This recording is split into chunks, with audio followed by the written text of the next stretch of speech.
Oke, ya, terima kasih kepada teman-teman Bapak Ibu yang sudah hadir tepat waktu pada perkuliahan malam hari ini. Malam hari ini kita akan membahas dua topik, yaitu topik di pekan 10 dan pekan 11. Pertama kita membahas terlebih dahulu topik di pekan 10 yaitu terkait scatter plot dan correlation with R. Jadi di pekan 9 ASDO sudah memberikan tutorial atau penggunaan R secara general atau secara umum, ya, yang Bapak Ibu bisa gunakan tutorial itu untuk mempelajari bagaimana menggunakan R secara umum gitu ya.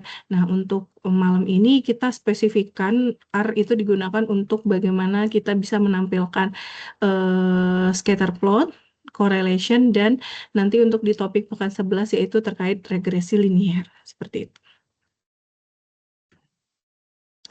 Oke, di pertemuan pertama atau kedua gitu ya, kita sudah membahas bahwa data itu dibagi menjadi dua jenis, yaitu data kuantitatif dan data kualitatif. Yang mana data kuantitatif pun terbagi menjadi dua, discrete dan continuous. Nah, pada scatter plot dan pada korelasi di sini kita menggunakan continuous data atau kuantitatif data seperti itu. Karena continuous data ini terdiri dari data-data numerik, berbeda sekali dengan kualitatif data ya. Kualitatif data ini adalah data-data yang bersifat yang mendeskripsikan sesuatu ya. Jadi dia lebih bersifat deskriptif dibandingkan dengan kuantitatif data seperti itu. Nah, nanti kita akan menggunakan data faithful. Data faithful ini data yang sudah tersedia di R, di package-nya R. Jadi kita bisa menggunakan data tersebut untuk kita melihat bagaimana membuat scatter plot dan korelasi seperti itu. Nah, ini contoh tampilannya. Nanti setelah ini akan saya coba demokan di R-nya gitu ya. Jadi data faithful itu terdiri dari dua atribut, yaitu atribut eruption dan weighting seperti itu. Ya. Oke. Nah, sebelum kita membuat yang namanya scatter plot, jadi scatter plot itu adalah sebuah grafik di mana kita ingin melihat korelasi hubungan antar dua variabel. Jadi kita sudah memasuki sekarang eksplorasi dua variabel. Kalau sebelumnya kita baru melakukan eksplorasi satu variabel dan sekarang di pekan ke-10 kita sudah melakukan eksplorasi dua variabel. Nah, salah satu visualisasi yang bisa kita gunakan selain scatter plot yaitu adalah stem and leaf plot. Stem and leaf plot ini nanti dia menggambarkan bagaimana sebuah pohon ya atau sebuah grafik yang mengklasifikasikan item data berdasarkan signifikan numeric digits-nya. Maksudnya seperti apa? Misal seperti ini. Kita punya kumpulan data 15, 16, 21, 23, 26, 30, 32, 41. Nah, ketika kita ingin memvisualisasikannya menggunakan stem and leaf plot, dia akan membagi ini menjadi stem and leaf. Nah, stem itu adalah angka puluhannya, kemudian leaf ini adalah daunnya. Nah, angka puluhannya di sini terdiri dari 4 ya. 1, 2, 3, dan 4. Nah, kemudian untuk leaf-nya, kalau dari data ini berarti leaf-nya untuk stem 1, leaf-nya adalah 5 dan 6. Ya, kemudian untuk stem 2, leaf-nya adalah 1, 3, 3, dan 6. 6-nya ada 2, jadi tetap dituliskan. Kemudian untuk stem 3, nilai digit satuannya itu ada 0 dan 2. Ya, begitu pula dengan stem 4. Ya, stem 4 ini leaf-nya ada 1. Jadi artinya di sini kalau stem 1, leaf 5 itu artinya adalah 15. Seperti itu ya. Jadi stem and leaf plot ini salah satu visualisasi data untuk melihat bagaimana sebuah data itu digambarkan dalam bentuk klasifikasi, dalam bentuk graf, kemudian diklasifikasikan data tersebut berdasarkan signifikan numeric digits ya, seperti itu. Nah, untuk caranya di R, kita tinggal membuat yang namanya mengetikkan fungsi dari stem. Jadi stem dari variabel tertentu. Itu ya, stem dari variabel tertentu. Nanti akan coba saya demokan setelah ini. Seperti itu. Nah, kemudian setelah tadi stem dan leaf plot, kita mempunyai sebuah tools yang mana sebelumnya ketika kita melakukan eksplorasi pada satu variabel, kita punya seperti bar chart, kita punya histogram, seperti itu ya. Nah, kalau untuk eksplorasi dua variabel, toolsnya atau alat untuk visualisasi datanya itu adalah salah satunya adalah scatter plot. Scatter plot ini atau yang kita sebut dengan diagram sebar, itu nanti akan menggunakan titik-titik untuk merepresentasikan nilai dari dua variabel yang berbeda. Gitu. Posisi setiap titik itu ada sumbu horizontal dan vertikalnya yang menunjukkan nilai dari setiap titik data. Jadi nanti satu titik itu dia terdiri dari dua variabel X dan variabel Y. Gitu ya. Kemudian scatter plot ini juga untuk digunakan untuk mengamati hubungan antar variabel. Jadi kita pengen lihat antara satu variabel dengan variabel yang lainnya itu hubungannya seperti apa. Ya, itu adalah tujuan utama dari scatter plot tersebut, yaitu dari visualisasi scatter plot tersebut kita dapat mengamati dan menunjukkan hubungan antar dua variabel numerik. Gitu ya. Titik-titik dalam scatter plot itu tidak hanya melaporkan nilainya masing-masing, tetapi juga pola. Jadi kita bisa melihat pola nih dengan kita memvisualisasikan data dengan menggunakan scatter plot, kita tidak hanya tahu hubungan antar dua variabel tersebut, tetapi kita juga bisa mengidentifikasi pola dari data tersebut.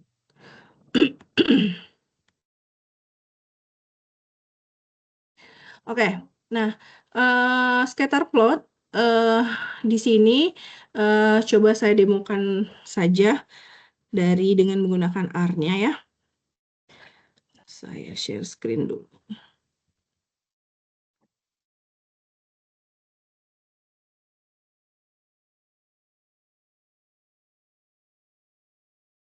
Oke, sudah terlihat belum R-nya? Sudah terlihat belum ya R-nya? Sudah, Terlihat, Bu. Sudah terlihat. Sudah ya. Oke, tadi kita coba yang stem and leaf plot ya. Jadi kita membuat sebuah variabel duration. Nah, karena faithful ini adalah data yang ada di scatter plot, jadi tinggal kita panggil saja ya faithful. Nah, kalau ada dolar ini artinya kita merujuk pada satu kolom. Kita mau pilih kolom yang mana yang ada pada data faithful tersebut. Kolomnya adalah kolom eruption. Jadi kalau kita ketik seperti ini, biasanya dia otomatis muncul. Nah, di sini berarti di data faithful ini ada dua kolom, eruption dan waiting. Nah, kalau untuk variable duration, di sini kita gunakan kolom eruption. Ya. Nah, kemudian setelah itu kita run sintaksnya dengan menggunakan tombol run yang ada di sini. Kemudian kita ingin menampilkan stem duration. Stem duration ini adalah tadi kita ingin menampilkan visualisasi data yang bentuknya berupa graf yang mengklasifikasikan data. Nah, seperti ini. Gitu ya. Nah, ini itu adalah 1,6 karena datanya itu koma ya. Kalau kita mau tampilkan duration nih, data duration itu datanya itu adalah 1 sekian. Jadi ini tuh dia klasifikasikan satu digit koma. Ini adalah digit koma berikutnya. Berarti 1,60, 1,67, 1,60 gitu ya, 1,63 gitu ya. Itu adalah dia mengklasifikasikan data yang ada di sini dalam bentuk pohon seperti ini, ada stemnya, kemudian ada leaf-nya. Itu adalah bagaimana stem and leaf plot memvisualisasikan data dari kumpulan data yang kita miliki, gitu ya. Nah, kemudian tadi kita ingin membuat yang namanya scatter plot. Ingat, kalau kita menggunakan scatter plot berarti variabelnya itu harus dua variabel, gitu ya. Nah, maka tadi saya baru punya satu variabel duration, ya. Kemudian saya bikin satu variabel lagi yaitu variabel waiting yang mana di sini dia menyimpan kolom waiting yang ada di tabel faithful. Gitu kan? Nah, kemudian ini saya run ya. Kemudian head cbin duration, waiting ini adalah dia menampilkan sampling dari datanya. Nah, ini contoh datanya. Jadi, duration 3,6, weightingnya 79. Duration 1,8, weightingnya 54. Seperti itu. Nah, kemudian bagaimana cara kita menampilkan scatter plotnya? Kita tinggal menggunakan fungsi plot di sini. Ya, fungsi plot. Ingat, fungsi plot ini harus ada dua variabel. Tadi variabelnya, variabel duration dan variabel weighting. Nah, xlab ini itu sebenarnya untuk penamaan saja ya. Jadi kalau misalnya kayak gini saja itu sudah bisa, tetapi si sumbu x dan sumbu y-nya jadi nggak ada namanya gitu ya. Kalau saya jalankan ini, nah, ini tidak ada namanya, dia akan menggunakan nama asli dari variabelnya, yaitu duration dan weighting. Kalau kita menggunakan xlab, artinya kita ingin menamakan sumbu x-nya, eruption duration, kemudian sumbu y-nya adalah time weighted, gitu ya. Nah, ini kan berubah ya, sumbu x-nya eruption duration, kemudian sumbu y-nya itu adalah time weighted, sesuai dengan label x dan label y yang sudah kita namakan. Seperti itu. Nah, itu dia cara sederhana ya pada saat kita ingin membuat scatter plot. Nah, di sini dilihat kan ada titik-titik. Jadi satu titik ini dia akan merepresentasikan sumbu x dan sumbu y-nya. Ya, misalnya titik ini nih. Ini itu adalah sumbu x-nya 2, kemudian asumsinya sumbu y-nya misalnya berapa. Seperti itu. Ya, jadi satu titik itu dia merepresentasikan dua variabel. Ya. Oke, kita balik lagi ke slide-nya.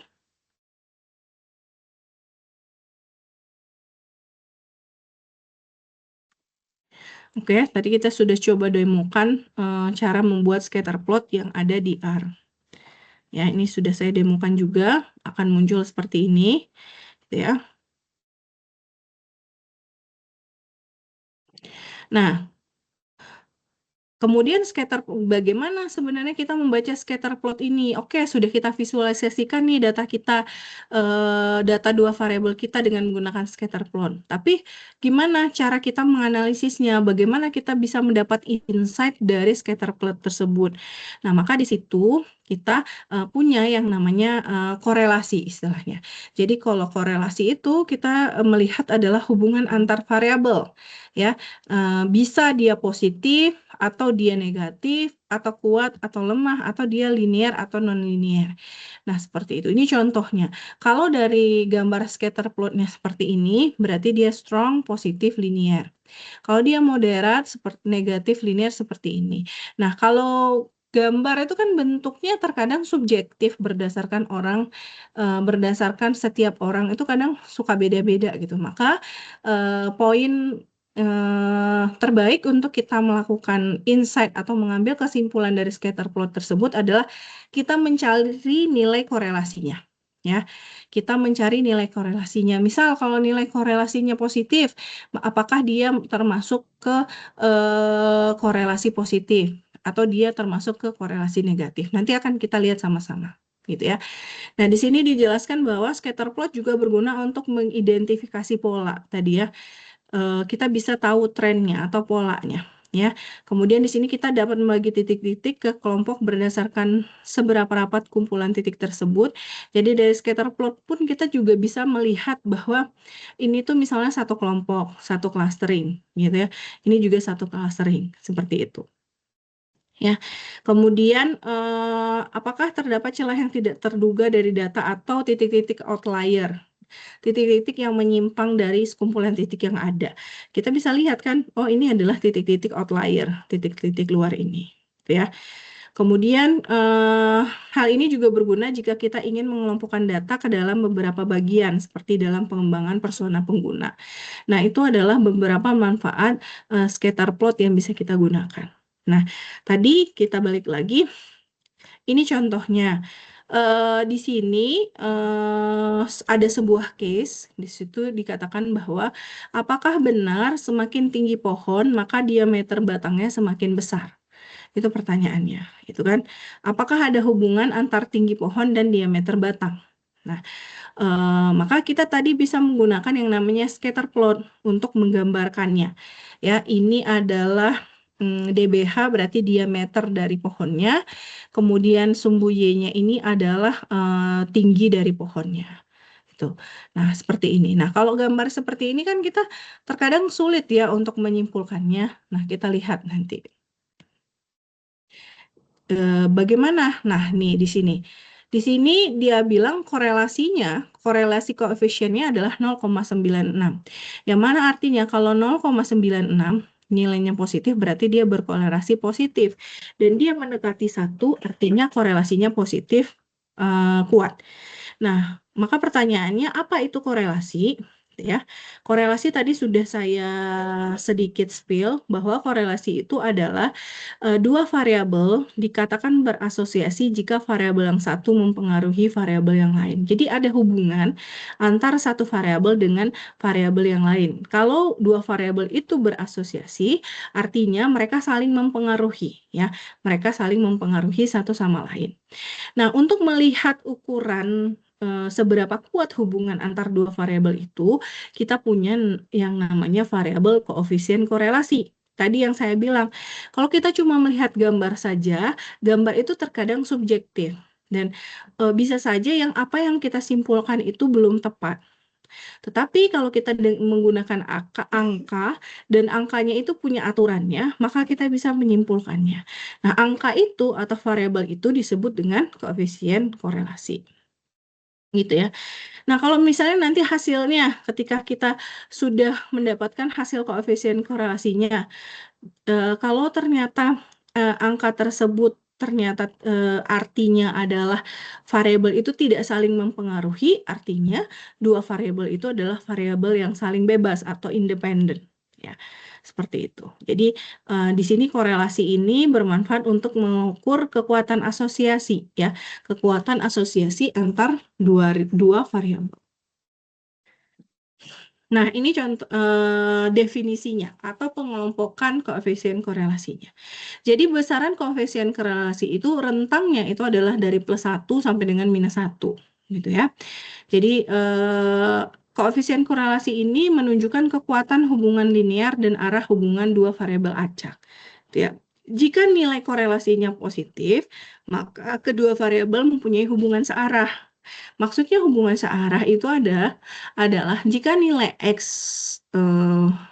meningkat atau jika nilai variabel X tinggi, maka nilai variabel Y juga tinggi.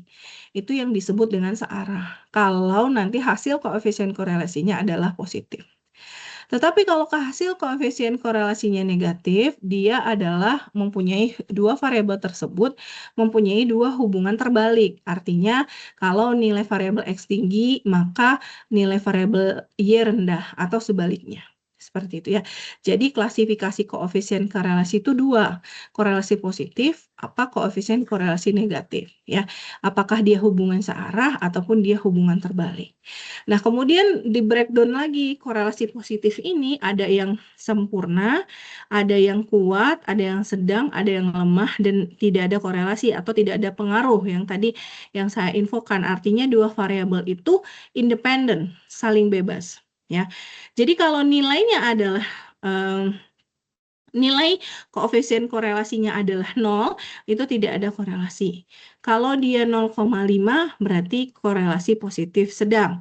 Kalau dia 1 itu artinya korelasi positif sempurna. Begitu pula sebaliknya, kalau minus 0,5 dia korelasi negatif sedang, kalau dia minus 1 korelasi negatif sempurna. Nah, ini adalah di antaranya. Jadi kalau lebih besar dari 0 dan lebih kecil dari 0,5 itu positif lemah. Kalau lebih besar dari 0,5, lebih kecil dari 1 itu adalah positif kuat. Begitu pula sebaliknya untuk yang negatif. Nah, ini adalah kategori pengkategorian korelasi negatif dan korelasi positif. Seperti itu. Oke, ini dia memberikan gambaran. Kalau misalnya positif itu dia benar-benar linear ya. Jadi dia seperti garis lurus ya.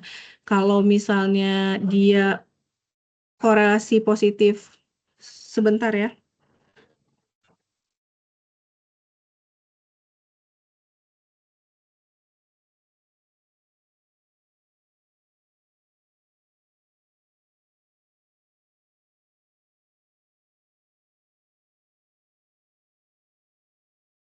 Oke, kita lanjut lagi. Nah, ini contoh gambarannya ya. Kalau dia 0,9, lihat titik-titiknya itu tidak sempurna garis lurusnya gitu ya.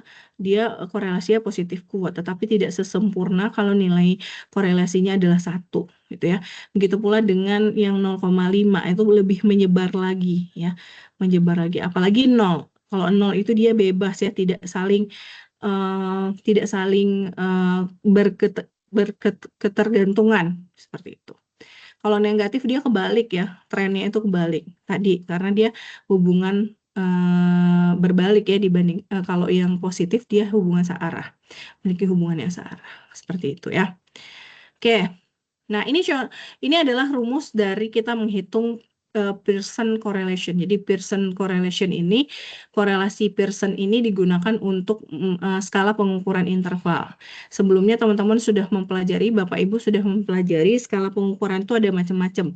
Ya, ada nominal, ordinal, interval, dan rasio. Nah, untuk Pearson correlation itu digunakan khusus untuk skala pengukuran interval dan rasio. Nah, ini rumusnya. Ya, jadi ini adalah datanya dikurangi rata-ratanya ya, rata-rata dari sumbu X, kemudian Y ini adalah datanya dikurangi dengan rata-ratanya. Kemudian baru dilakukan sum untuk seluruh data. Seperti itu. Contohnya ini. Titik pertama ini adalah nilainya 1,1, titik kedua 2,2, titik ketiga itu adalah 3,3. Maka rata-ratanya kita bisa hitung, rata-rata untuk X itu adalah 1 ditambah 2 ditambah 3. Maka nilai rata-ratanya adalah 2. Sedangkan rata-rata untuk Y juga sama, 1 ditambah 2 ditambah 3. Maka rata-ratanya adalah 2. Maka di sini nanti di dalam kurung itu adalah 1 dikurang 2 dikali ya X1 gitu ya, 1 dikurang 2, sebentar ya.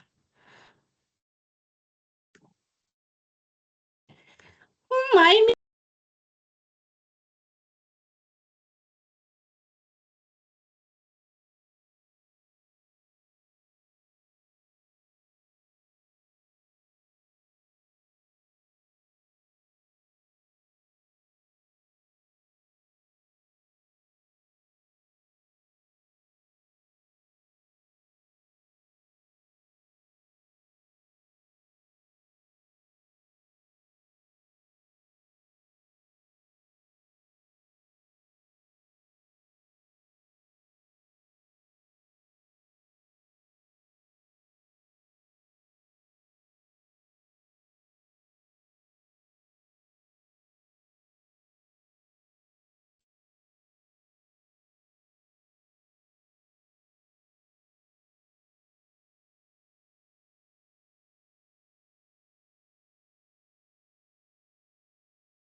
Oke, kita mulai lagi ya. Mohon maaf. Oke, sudah dapat rata-ratanya. Nanti setiap titiknya kita hitung ini apa XI dikurang X rata-ratanya. Jadi XI-nya tadi 1.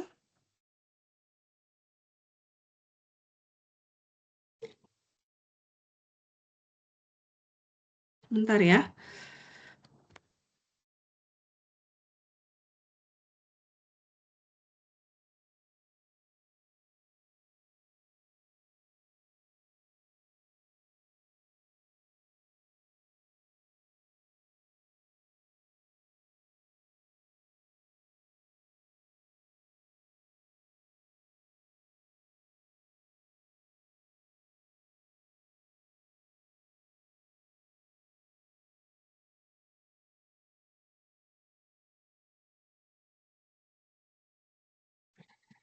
Oke. Nah, tadi kita sudah dapat nilainya, yaitu minus 1 ya. Jadi 1 dikurang 2 itu minus 1. Y-nya juga, Y pertama itu adalah minus 1 juga. Berarti minus 1 dikali minus 1 gitu ya. Ditambah untuk Y kedua itu ada 2, sama X kedua itu ada 2, Y kedua juga ada 2. Berarti 2 dikurang 2 sama 2 dikurang 2, 0. Gitu ya. Maka didapatkan yang di atasnya itu adalah plus 2. Nah, kemudian kita lihat bawahnya. Akar dari XI dikurang X dibagi 2, maka didapatkan 2. Nah, sehingga nilai koefisien korelasinya adalah +1. Jadi kalau +1 berarti dia adalah korelasi positif sempurna. Jadi untuk data ini itu termasuk ke kategori korelasi positif sempurna. Oke, sekarang contohnya di sini adalah tingkat penjualan es krim. Jadi dia pengen melihat korelasi hubungan antara suhu di sebuah negara, temperatur terhadap tingkat penjualan dari es krim. Seperti itu. Ya, kita lihat ini misalnya suhu 14,2 derajat Celcius, penjualannya adalah $215. Kemudian 16,4 derajat Celcius, penjualannya adalah $325. Kemudian ini akan dibentuk menjadi sebuah scatter plot yang mana sumbu X-nya adalah temperatur atau suhunya, sedangkan sales itu adalah tingkat penjualannya. Seperti itu. Nah, nanti ketika dihitung, jadi kita cari dulu di sini, kita cari dulu rata-ratanya. Jadi tadi kita punya dua variabel ya. Variabel pertama adalah temperatur, variabel kedua adalah sales. Setiap variabel ini kita cari rata-ratanya ya. Untuk temperatur ini rata-ratanya adalah 18,7. Untuk sales ini adalah rata-ratanya 402. Nah, berdasarkan rumus korelasi tadi, kita harus mencari subtract mean, artinya titik tersebut dikurangi dengan min-nya. Berarti untuk A, jadi A itu adalah hasil dari pengurangan temperatur pertama dikurangi rata-rata. Itu ya. Jadi 14,2 dikurangi 18,7, hasilnya min 4,5. Kemudian 16,4 dikurang 18,7, hasilnya min 2,3. Begitu seterusnya. Sedangkan B itu adalah sales dikurangi dengan rata-rata salesnya. Berarti ini 215 dikurangi 402. Hasilnya adalah minus 187. Begitu pula seterusnya. Ya. Nah, setelah kita mencari hasil dari pengurangan terhadap rata-ratanya, kita kalikan antara A dengan B. Nah, setelah kita kalikan, kita dapatkan hasilnya seperti ini. Ya, kemudian sum dari pengalinya itu segini, kemudian ini A kuadrat dan B kuadrat ini digunakan untuk pembagi ini, untuk yang akar ini dari rumus korelasinya. Ya, jadi kita dapat bahwa sumnya itu adalah nilai ini. Ya, maka untuk nilai korelasinya 5325 dibagi akar 177 dikali 174,75 sehingga didapat nilai korelasinya adalah 0,95. Kalau 0,95 berarti dia termasuk ke kategori apa?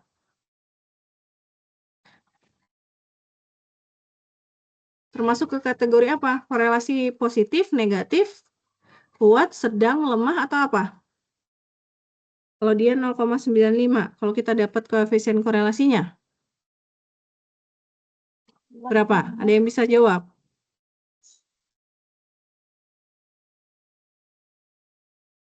Halo? Ada orangnya? Kuat lemah, Bu. Ya? Kuat lemah. Korelasi lemah, positif, kuat. lemah. Kuat kan? Positif. Dia masuk ke 0,95 kan tadi kita lihat. Nih, kalau dia ada di antara lebih besar 0,5 dan lebih kecil dari 1, berarti dia masuk ke positif kuat. Seperti itu. Ya, jadi maka untuk kasus es krim ini korelasinya adalah korelasi positif kuat yang artinya dia memiliki hubungan searah. Kalau nilai temperaturnya semakin tinggi, maka nilai salesnya ikut juga tinggi seperti itu. Ya.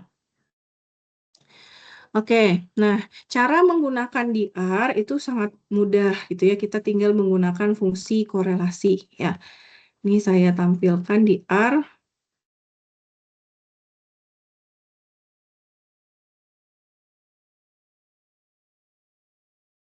Nah, kalau kita ingin menghitung nilai korelasinya ya, kita tinggal menggunakan fungsi core. Jadi pakai core dalam buka. Tadi kita punya misalnya ini ya, duration sama waiting ya. Duration, waiting. Nah, kita tinggal jalankan saja. Sehingga kita lihat, oh ternyata duration dan waiting ini punya korelasi positif kuat karena nilainya adalah 0,90. Seperti itu. Ya. Kalau di R-nya tinggal pakai fungsi core aja, chor. Oke, kemudian kita lanjut ke sini ke PPT-nya ya. Nah, ini nanti coba teman-teman hitung secara manual dulu aja ya latihannya. Ini seorang peneliti ingin menguji rasa takut akan kematian terhadap religiusitas dari 15 orang. Kemudian nanti teman-teman cari dulu rata-rata dari masing-masing variabel ini. Di variabelnya ada dua, fear of death sama religiosity. Gitu ya. Tadi tahapannya adalah cari rata-rata dari masing-masing variabel. Setelah cari rata-rata, kemudian lakukan subtract atau pengurangan terhadap min-nya. Kemudian cari A kali B-nya, cari A kuadratnya, cari B kuadratnya, seperti yang ini. Ya, jadi hitung manual dulu biar nanti sudah terbiasa. Jadi R ini cuma membantu saja ya, membantu. Tetapi teman-teman sudah tahu basicnya bagaimana mencari fungsi korelasi. Ya, jadi nanti silahkan coba latihan ya dengan menggunakan data ini. Oke. Nah, kalau di paper internasional itu biasanya penyajian korelasi itu seperti ini, gitu ya. Jadi di sini ada variabel S1, E2 gitu ya, S1, E3 ya, dilihat ini adalah nilai korelasinya. 0,25, ada 0,33, 0,63 seperti itu. Ini adalah cara-cara dalam penyajian korelasi. Bisa pakai ini, pakai apa namanya? Bentuk kotak yang ada perbedaan warnanya seperti itu ya, map itu ya, seperti itu, heat map seperti itu. Nah, kemudian kita lihat terkadang korelasi ini kalau pada kurva yang tidak linier, maka si korelasi ini tidak berfungsi. Jadi korelasi ini hanya berfungsi untuk data yang scatter plotnya membentuk hubungan garis lurus seperti ini. Ini contohnya. Ini contoh yang penjualan es krim juga ini ya, penjualan sesuatu kayaknya ya. Nah, ternyata ada polanya. Nanti ketika sudah suhu tertentu dia mulai mengalami penurunan. Makanya di sini korelasi tidak bisa kita gunakan untuk bisa menyimpulkan kumpulan data. Seperti itu.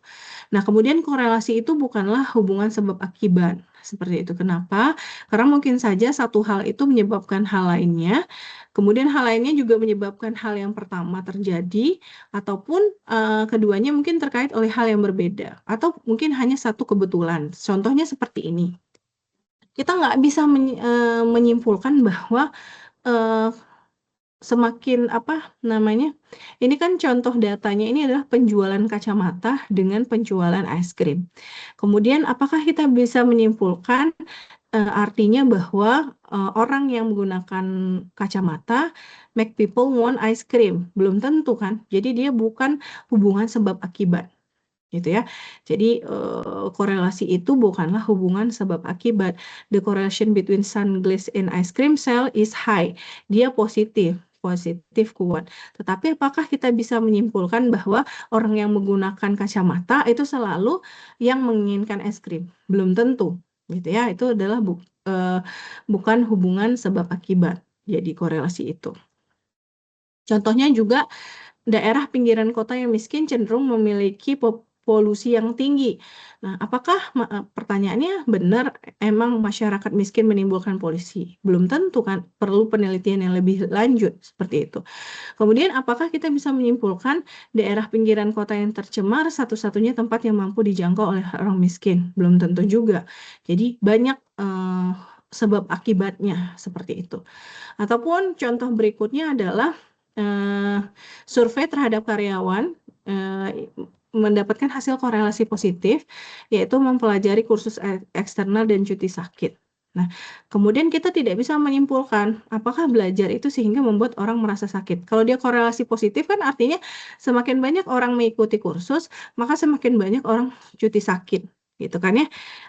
Korelasi positif kan dia hubungan searah, tetapi kita tidak bisa menyimpulkan bahwa pelajar itu membuat orang sakit, belum tentu, gitu ya. Apakah orang sakit banyak belajar? Juga belum tentu, faktornya berbeda-beda, gitu ya. Nah, maka tadi tidak membentuk suatu garis lurus, gitu ya, pola datanya, dan kemudian dia bukan hubungan sebab akibat, seperti itu.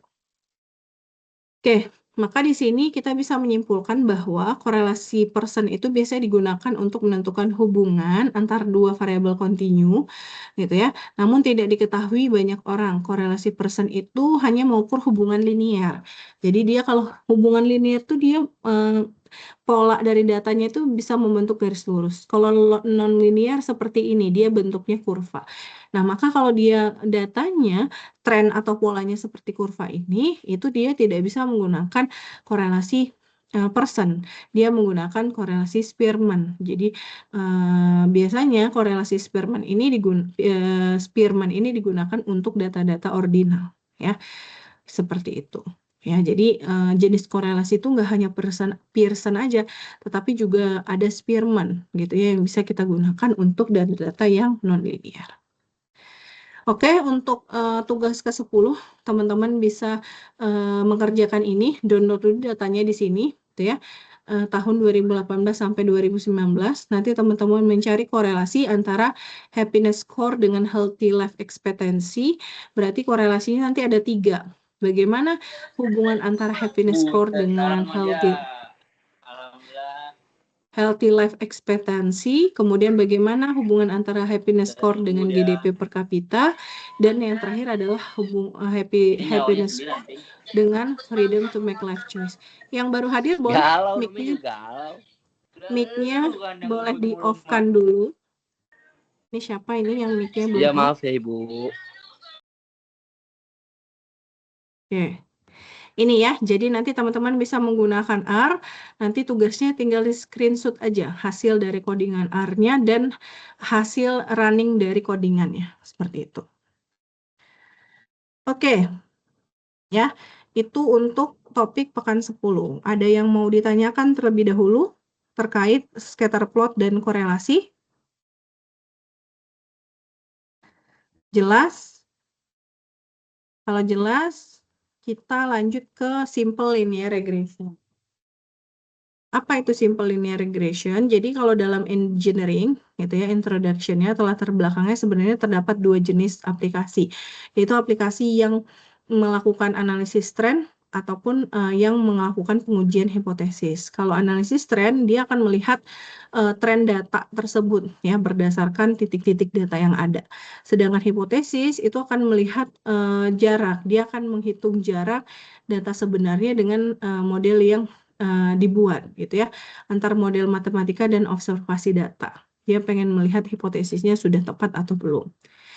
Nah, kalau analisis tren, ini teknik yang digunakan dalam analisis teknik yang mencoba memprediksi pergerakan data di masa mendatang. Jadi kita bisa memprediksi data dari kita mempelajari data-data pada saat sekarang ini. Jadi kita bisa memprediksi data untuk data berikutnya, ya. Oke. Di sini kita menggunakan model matematika. Nah, salah satu metode yang bisa kita gunakan untuk memprediksi data itu adalah simple linear regression, regresi linear sederhana.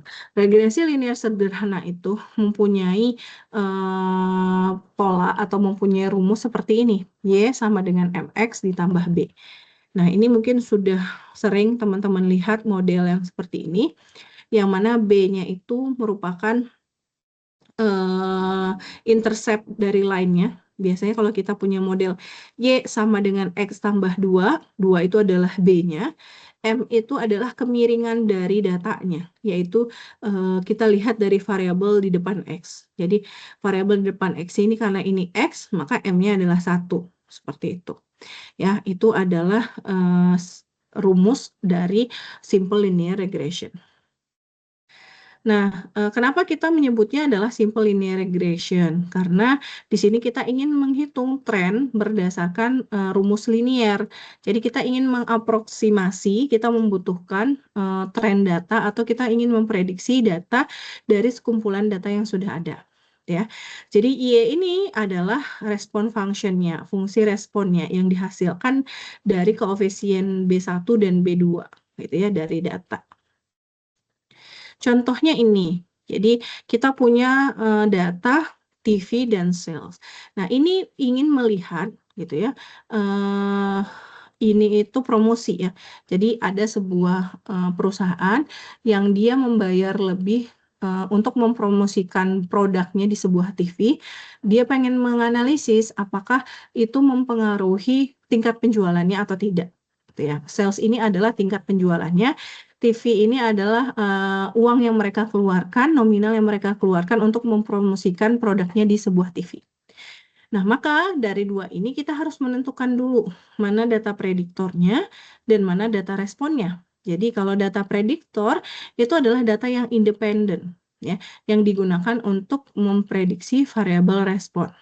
Sedangkan data respon itu adalah data dependen, ya, dan polanya akan dimodelkan menggunakan regresi, gitu ya. Nah, karena dependen, dia mempengaruhi, ya, dia dipengaruhi data prediktornya, maka dari TV dan sales, yang mana prediktor, yang mana respon? Coba. Kalau kita punya dua variabel TV dan sales, seperti yang saya jelaskan tadi, sebuah perusahaan ingin melihat apakah dengan mereka mempromosikan produk mereka di sebuah TV itu meningkatkan salesnya atau tidak. Nah, maka mana variabel prediktornya, mana variabel responnya dari contoh case ini? Karena ini teman-teman tidak boleh salah. Karena kalau nanti salah, teman-teman bikin modelnya juga salah. Model prediksinya. Coba, ada yang bisa jawab, yang mana prediktornya, yang mana responnya? Kalau saya panggil,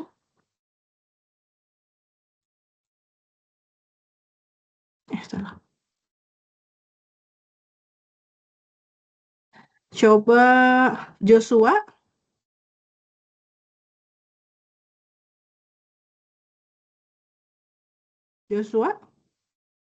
Ya, coba Bu. yang mana data respon, yang mana data prediktornya Joshua? Data responnya sales, Bu.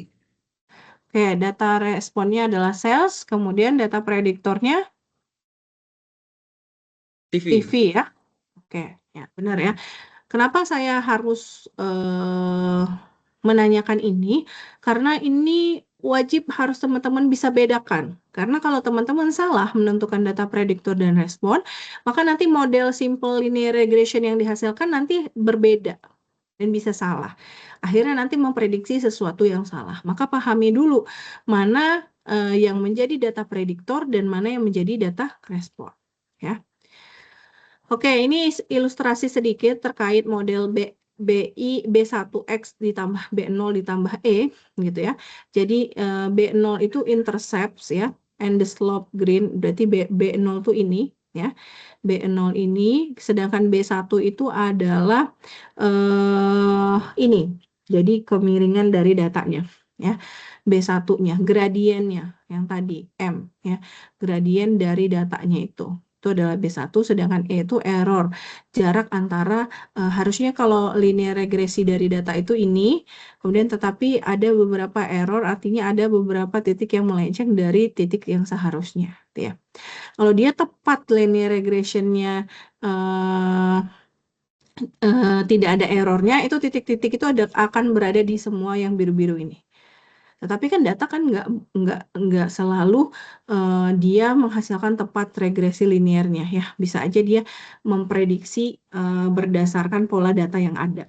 Seperti itu. Oke, nah kalau di R-nya kita bisa menggunakan, saya share R-nya ya untuk regresi linear.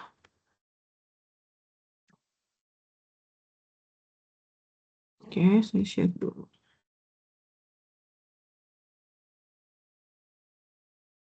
Oke, loading. Laptopnya. Oke. Saya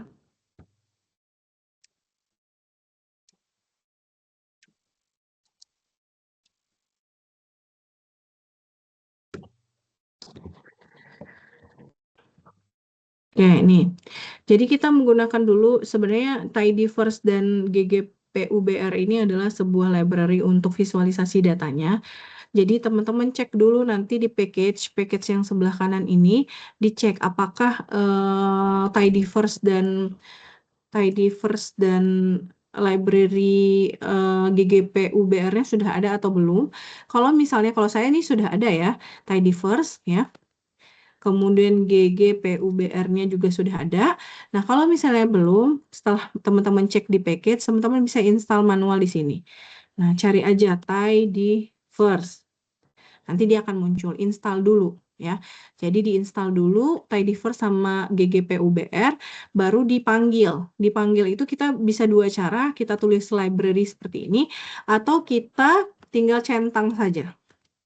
Jadi kalau sudah dicentang artinya si library ini siap untuk dipakai. Tetapi kalau dia belum dicentang nih seperti library yang lain berarti dia belum siap untuk dipakai. Udah diinstal tapi dia belum siap untuk dipakai. Seperti itu. Caranya ada dua, dicentang atau teman-teman menuliskan library ini. Kalau library ini kita jalankan artinya dia sudah siap untuk dipakai. Gitu ya. Oke, nah setelah dua library ini digunakan, ya, diinstal dan dipakai, kemudian kita di sini akan menggunakan package Datarium. Nah, teman-teman cek lagi si Datariumnya itu sudah ada belum di package teman-teman, ya. Kalau sudah ada, tinggal dicentang saja. Kalau belum ada, sama diinstal di sini Datarium. Seperti itu ya. Nah, karena kita akan menggunakan package Datarium yang mana kita akan menggunakan data marketing ya. Jadi di sini saya akan menggunakan data marketing pada package Datarium ya. Kemudian saya ingin menampilkan data marketing itu 4 baris aja. Oh, data marketing itu terdiri dari YouTube, Facebook, newspaper, sales. Jadi dia pengen melihat seberapa mengaruh sih melakukan promosi di YouTube terhadap penjualan, atau seberapa pengaruh melakukan promosi di Facebook terhadap penjualan, atau seberapa pengaruh promosi newspaper di koran terhadap penjualan. Seperti itu. Nah, yang dicontoh ini saya coba untuk yang YouTube dulu ya. Jadi seberapa pengaruh promosi yang dilakukan di YouTube terhadap penjualan. Nah, ini yang tadi saya katakan, jangan salah dalam menentukan prediktor dan responnya. Prediktor itu selalu X, sedangkan respon itu selalu Y. Kalau teman-teman kebalik dalam menentukan prediktor dan responnya, maka nanti plot yang dihasilkan, korelasi yang dihasilkan, model regresi linear yang dihasilkan itu salah. Seperti itu ya. Oke, kita lihat ggplot ini apa Bu? Ggplot ini berfungsi untuk menggambarkan, sama kayak plot tadi. Tapi ini lebih interaktif, artinya lebih powerful dibandingkan dengan kita menggunakan fungsi plot saja. Gitu ya. Nah, kita lihat. Nah, ini. Jadi saya ingin membuat plot dari data marketing yang mana data prediktornya adalah YouTube, responnya ada sales, saya menggunakan geom point, kemudian saya menggunakan stat smooth garisnya. Nah, garisnya ini belum lurus ya. Bagaimana nanti kita bisa, karena kan kalau regresi linear pasti dia garis lurus. Nah, gimana caranya kita meluruskan garis ini?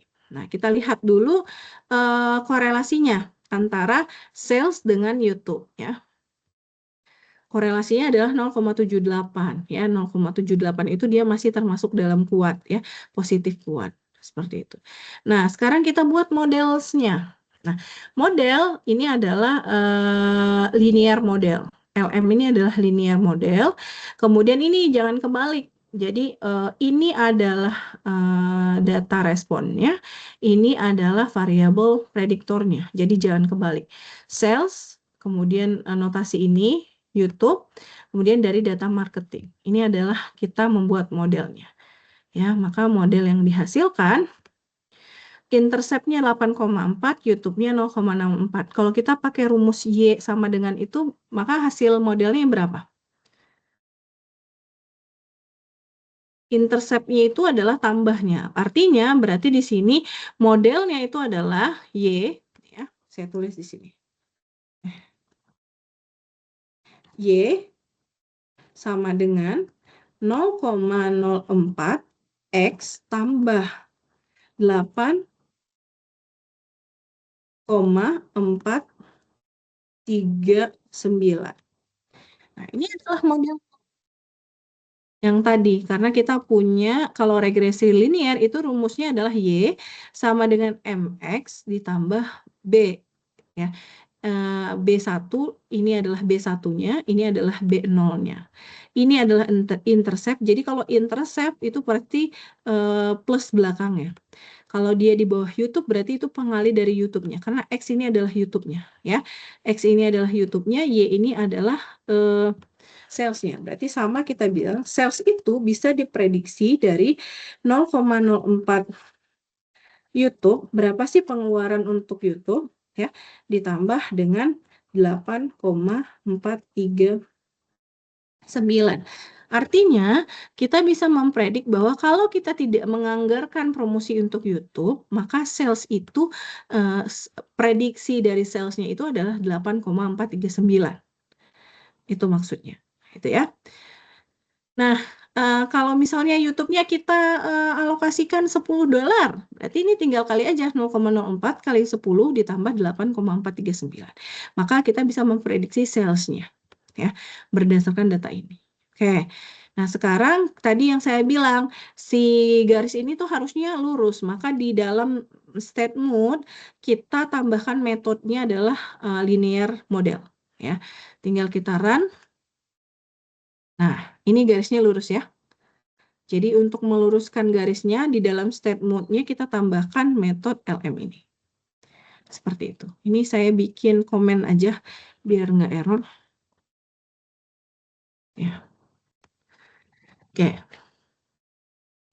Nah, selain itu teman-teman juga bisa menggunakan fungsi summary model. Summary model itu nanti dia akan menampilkan seluruh yang ditampilkan. Jadi call ini dia menampilkan formulanya, artinya ini adalah data responnya, ini adalah data prediktornya dari tabel marketing. Kemudian kalau kita summary model, kita juga bisa melihat nilai minimumnya berapa, nilai kuartil 1, nilai median, kuartil 3, dan maksimumnya. Kemudian dari summary model kita juga bisa melihat intercept-nya tadi. Ini intercept-nya 8,4, kemudian YouTube-nya adalah 0,04. Seperti itu. Ini adalah standar error-nya, ini adalah value-nya, T-value-nya. Seperti itu. Kemudian kita juga bisa melihat RSE-nya. RSE ini kita bisa melihat rata-rata standar error, ya, rata-rata standar error titik yang sebenarnya terhadap titik model yang ada. Seperti itu. Ya. Nah, ini kalau summary model dia akan menampilkan semua parameter-parameter yang dibutuhkan. Ya. Oke, kita balik lagi ke slide-nya.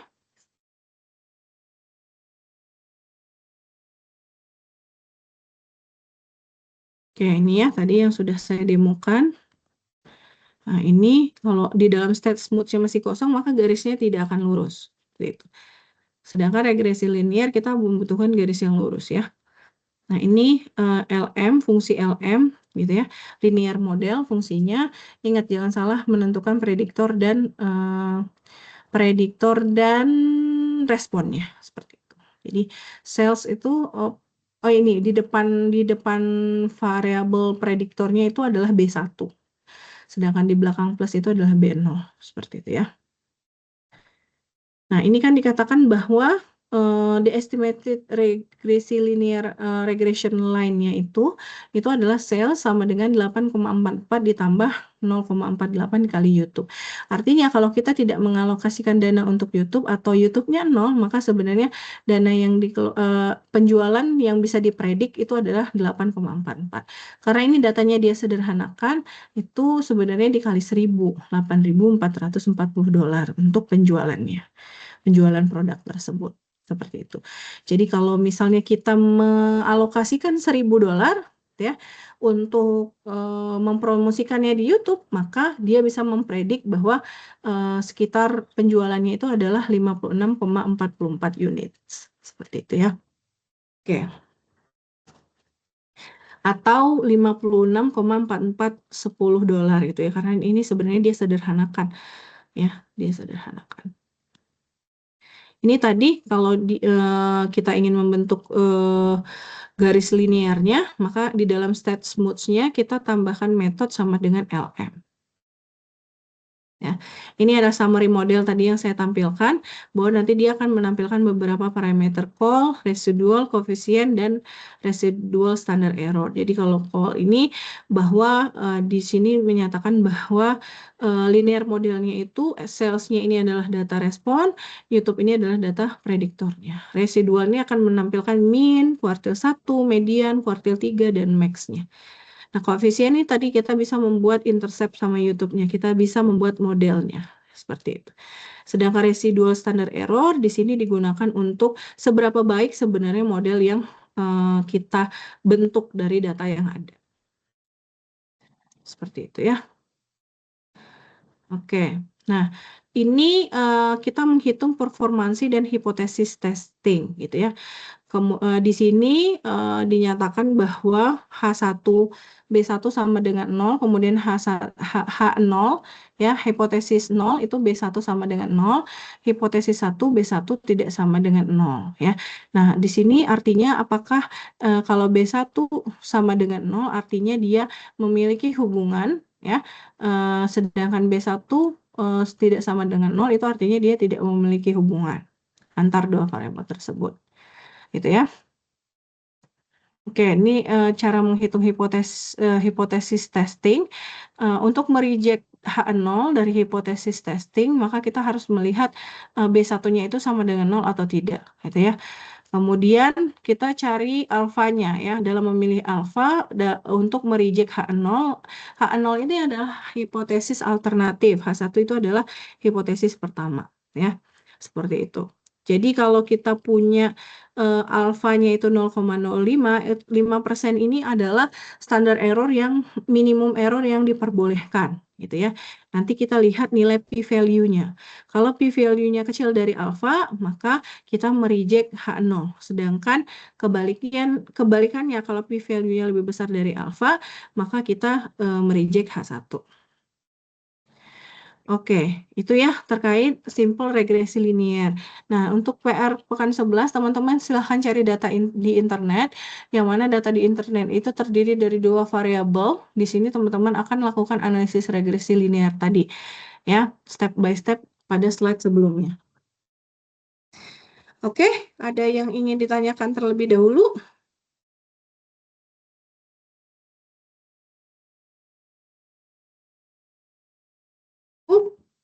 Kalau tidak ada, ya silahkan dikerjakan untuk PR pekan 10 dan pekan 11-nya. Seperti itu.